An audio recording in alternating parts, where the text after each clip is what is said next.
What's your first name? I ain't got no name. Italian beef and pep. Oh, yo, you just nodded off.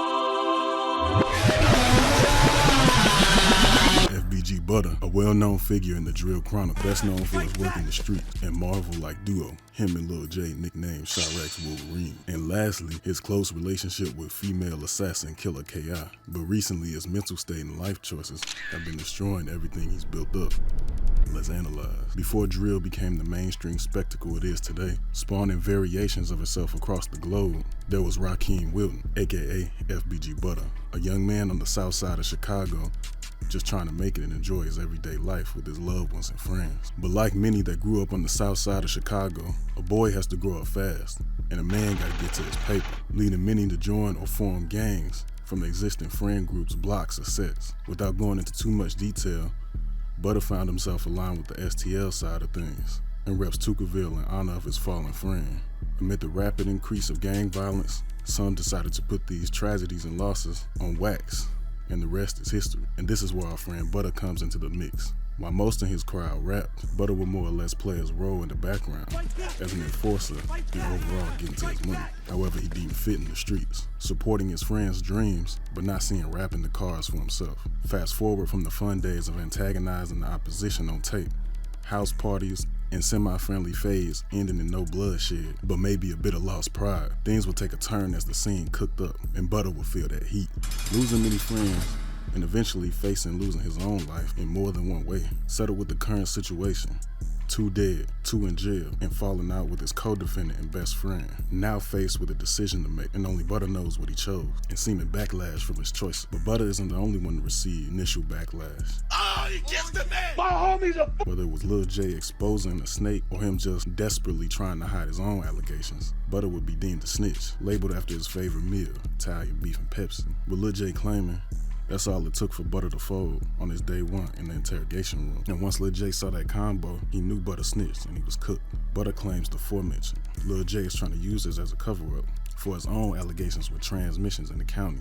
But this was before Lil J's videos of the alleged hit the internet. And at the time, Lil J being a bigger name due to his rap career and recent release from prison, Italian beef and Pepsi would stick, and it had the net in the chokehold. This would spawn memes, skits, and more, even going beyond Butta himself, as the world deemed even the sight of the combo as an instant nod to snitch. But how did this affect Butta, and how did he overcome it? In my opinion, he handled it in the best way possible. If anyone has ever seen a YouTube apology video, the best way to overcome controversy is to embrace the joke and take no accountability whether guilty or not. If you give in to the trolls, they win and multiply. If you embrace them, it minimalizes anything they have against you. Butta, knowingly or not, took that mantra and ran with it, using that negative attention to book interviewers thirsty for the next hit clip on Italian beef and Pepsi, and transition those viewers into his own supporters and telling his own stories and lining his pocket, even taking influence from some of his peers and creating his own YouTube channel to take the middleman out of getting his bread. To this day,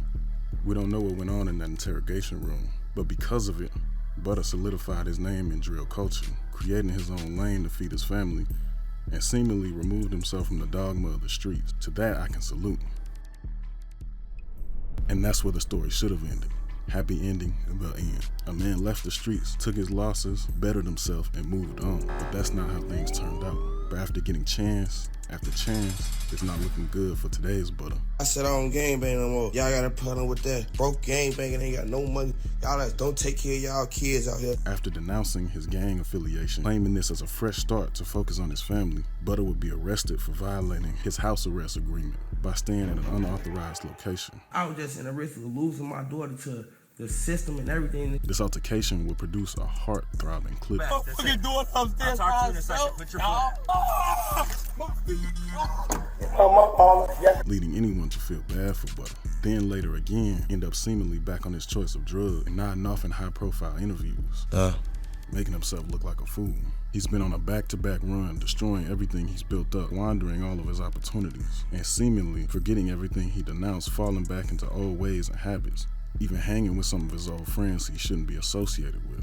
And after a long night of drinking, horsing around, one thing led to another, and 2 friends of Butta's would start throwing hands. Butta would try to jump in and intervene, and end up getting jumped, leaving Butta with 2 black eyes. But Butta claims he had pink eye. Later, on a DJU interview, he claims he scratched his eye from rubbing it too hard and had an allergic reaction for some egg rolls cooked in the same oil as fish, which was not disclosed to him by the food vendor. I'll let you, the viewers, decide which story you believe.